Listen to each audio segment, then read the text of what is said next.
একদল লোক মানুষকে বোঝানোর চেষ্টা করছে বিএনপি 1000 বছর ধরে ক্ষমতায় আছে, বোঝানোর চেষ্টা করতেছে। একদল লোক রাস্তা ভাঙা দেখলে বলে হায় হায় বিএনপি সময় রাস্তা ভাঙা। একদল লোক সিলেটে গিয়ে বলে এই সিলেটে এরকম তারেক রহমান সাহেবের শ্বশুরবাড়ির রাস্তাঘাট ভাঙা। আশ্চর্য ব্যাপার, আমরা 1 মাস হলো মাত্র, 1 মাস হয় নাই, এখন রাস্তা ভাঙা তো তোমাদেরও গভর্নমেন্টের সময় হয়েছে।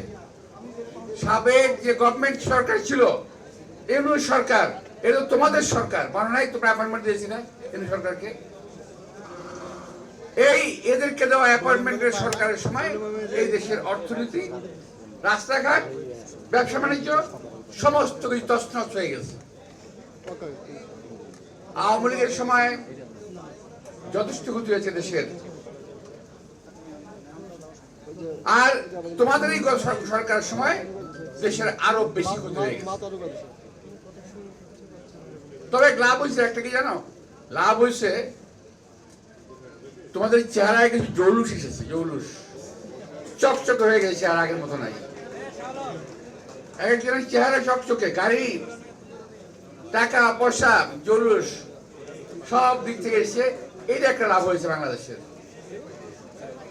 যে বাংলাদেশে যারা চাকরির জন্য কোটা আন্দোলন করেছে, কোটা আন্দোলন সফল হলে একটা চাকরি পাইতো, যাদের আশা ছিল তারা মন্ত্রী হয়ে গেছে, তারা নেতা হয়ে গেছে।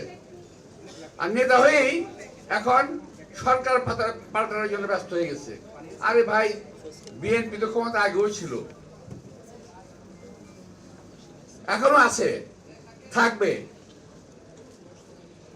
তোমরা টোকা দিলেই বিএনপি চলে যাবে এটা ভাইবো না। দেশের মানুষের বেশিরভাগ মানুষের ভোটে বিএনপি জয়লাভ করে আজকে সরকারে আছে। বিএনপিকে সময় দিতে হবে।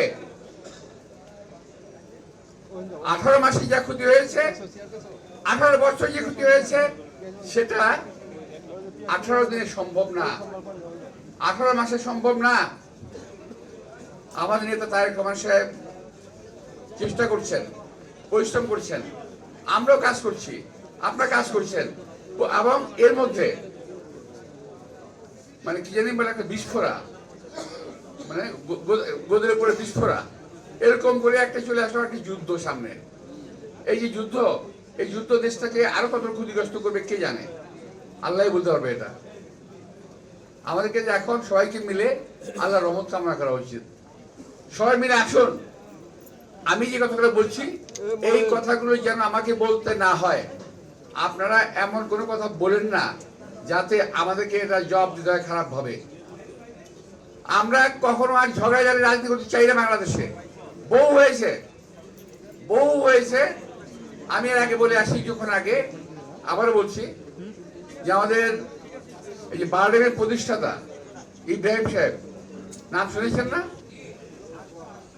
উনি বলছেন